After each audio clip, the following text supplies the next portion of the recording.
Buen día, soy Laura Angélica González Albarrán, presentando mi actividad número 1 de la unidad 2 de la materia Formulación y Evaluación de Proyectos a cargo de la asesora Fabiola Rosario Ambrosio Reyes. Como introducción tenemos que para la ejecución del proyecto primero se empieza con la concepción de la idea inicial, se continúa con un estudio de mercado, un estudio técnico y posteriormente a un estudio financiero. Según Medina, el estudio financiero considera la información de los estudios de mercado y técnico para obtener los flujos de efectivo positivos y negativos a lo largo del horizonte de planeación. El monte de la inversión fija y flexible, las formas de financiamiento para la operación y la evaluación para conocer la utilidad y la calidad de la inversión del proyecto. De acuerdo a Gómez, el estudio económico financiero conforma la tercera etapa de los proyectos de inversión, en el que figura de manera sistemática y ordenada la información de carácter monetario, en resultado a la investigación y análisis efectuados en la etapa anterior, el estudio técnico, y que será de gran utilidad en la evaluación de la rentabilidad económica del proyecto. Este estudio en especial comprende el monto de los recursos económicos necesarios que implica la realización del proyecto previo a su puesta en marcha, así como la determinación del costo total requerido en su periodo de operación. De acuerdo a Gómez, el estudio financiero está integrado por elementos informativo-cuantitativo que permiten decidir y observar la viabilidad de un plan de negocios. En ellos se integra el comportamiento de las operaciones necesarias para que una empresa marche y visualizando a su vez el crecimiento de la misma en el tiempo. De ahí la importancia de que al iniciar cualquier idea de proyecto o negocio contemple las variables que intervienen en el desarrollo de implementación, consideran el costo efectivo que lleva el operar y el proyecto en términos financieros, que implica el costo del capital de trabajo, adquisiciones de activo fijo y gastos preoperativo hasta obtener los indicadores financieros en los estados financieros como son el balance general de ganancias y pérdidas y el flujo de efectivo.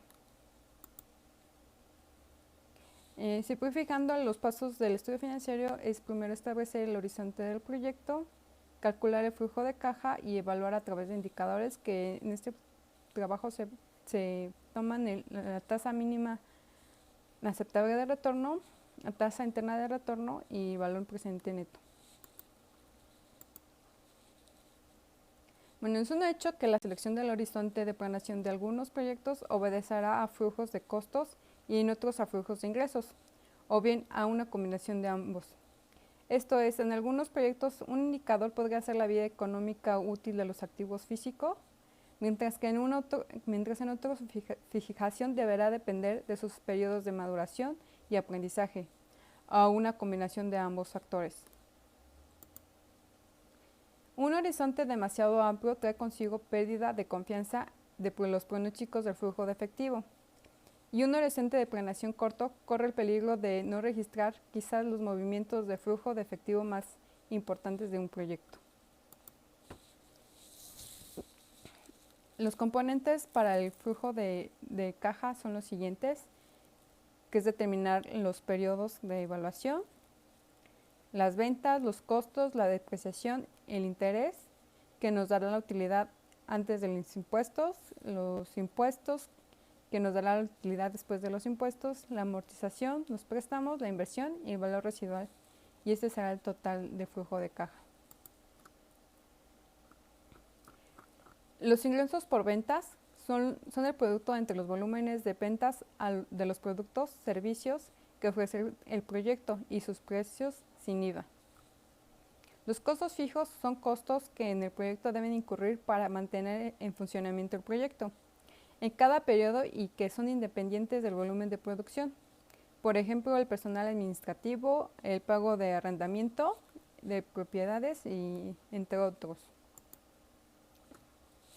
Los costos variables, estos dependen del volumen de producción y pueden incluir la compra de insumos, mano de obra directa y distribución. Pago de intereses por créditos, también llamado gastos financieros, que corresponde al servicio de las deudas comprometidas. el que es determinado por una tasa de interés de los créditos y del saldo impago de la deuda hasta este momento. Las depreciaciones legales. Es la asignación de una cuota que supone considerar el desgaste, agotamiento o envejecimiento de un activo de inversión. Es el resultado del cociente entre el valor de una adquisición y una estimación de la vida útil medida en un tiempo, unidades de producción u otro tipo de medida adecuada, lo que se le llamará legal. Los impuestos son aquellos que gravan directamente a la empresa, por ejemplo, impuesto a la renta, las utilidades o sociedades, a las sucesiones y donaciones e impuestos al patrimonio. La inversión fija corresponde a los recursos involucrados para adquirir los activos fijos necesarios para la exploración del proyecto. Usualmente incluyen terrenos, edificios, maquinaria, vehículos y entre otros. La mayoría de estos activos son legalmente despreciables, salvo terrenos, lo que se refleja en la cuenta de depreciación del flujo operacional. Valor residual de los activos. Es el valor al que se le puede liquidar la inversión al final de su vida útil del proyecto y por lo tanto está determinado por su valor de reventa. Préstamos. Corresponde al financiamiento proveniente de créditos obtenidos en instituciones financieras. Amortizaciones. Corresponde a la disminución del saldo impago de un préstamo. Por lo tanto, la suma de las amortizaciones es igual al monto de crédito.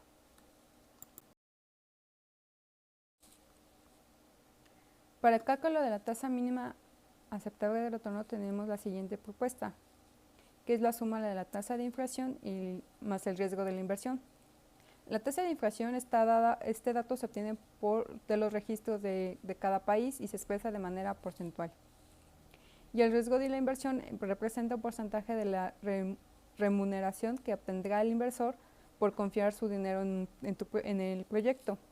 Se determina con base en datos de estudios de mercado y se expresa de manera porcentual.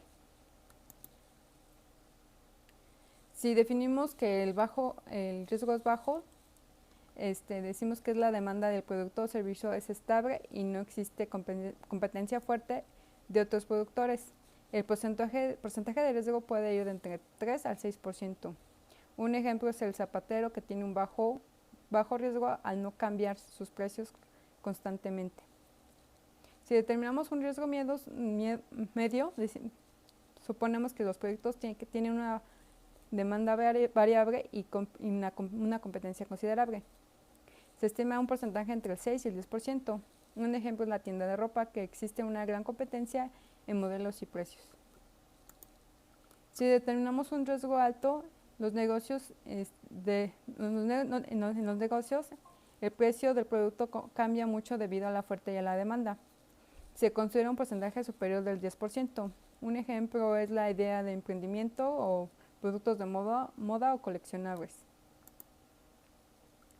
Podemos decir que no existen reglas definidas para fijar esta tasa, sin embargo, los criterios parten del costo del capital y son reponderados por algunos de los factores siguientes: el horizonte de planeación, monto de las inversiones iniciales, nuevos proyectos de inversión, reposiciones o gastos de conservación, estrategia empresarial para alentar o desalentar la inversión del capital, tasa de retorno de las empresas en años anteriores, tasa de retorno promedio de los inversionistas con proyectos de la misma naturaleza.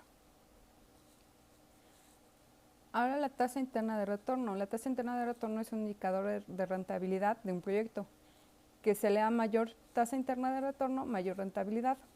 Por esta razón se utiliza para decidir sobre la aceptación o rechazo de un proyecto de inversión.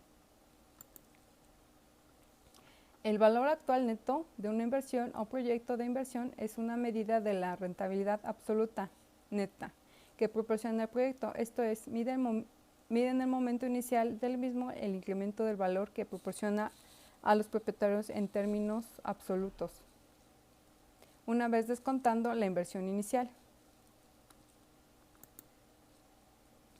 La tasa interna de retorno o tasa interna de rentabilidad de una inversión está definida como la tasa de interés con la cual el valor neto o valor presente neto es igual a cero. Estos valores del valor presente neto son calculados a partir del flujo de caja o cash flow anual, trayendo todas las cantidades futuras, flujos negativos y positivos al presente. Aquí presentamos primero la fórmula de la tasa interna de retorno. Y la siguiente es la fórmula del valor actual neto o valor presente neto.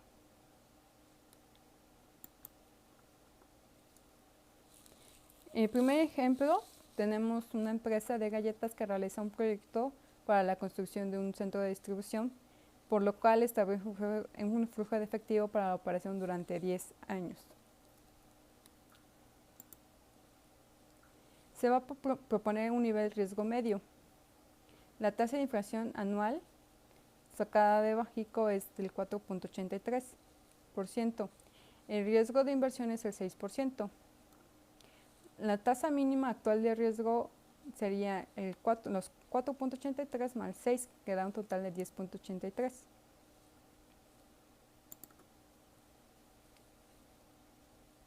Para obtener el valor presente neto utilizamos en el Excel. En este caso, el valor presente neto es positivo, por lo que nos dice que es rentable. Bueno, y como no se puede calcular la TIR de forma mecánica, bueno, como no se puede calcular la TIR de forma directa, usamos el Excel con la fórmula de Excel. En este caso, la tasa de rendimiento interno que obtenemos es superior a la tasa mínima de rentabilidad exigida a la inversión, por lo que el proyecto es rentable.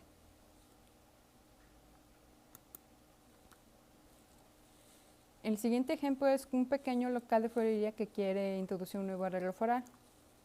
Estiman un desembolso inicial de 30,000 pesos y pronostican las próximas ventas y costos para producir este nuevo producto. Se propone un nivel de riesgo bajo y la tasa de inflación es la misma que el ejemplo anterior y el riesgo de inversión sería el 4%, por lo que nos da un 8.83 de la tasa mínima aceptable de retorno.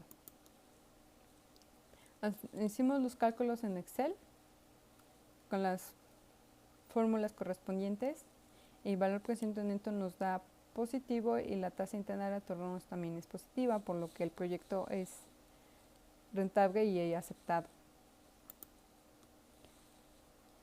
A continuación dejo mis referencias y eso es todo por mi parte. Gracias por la atención.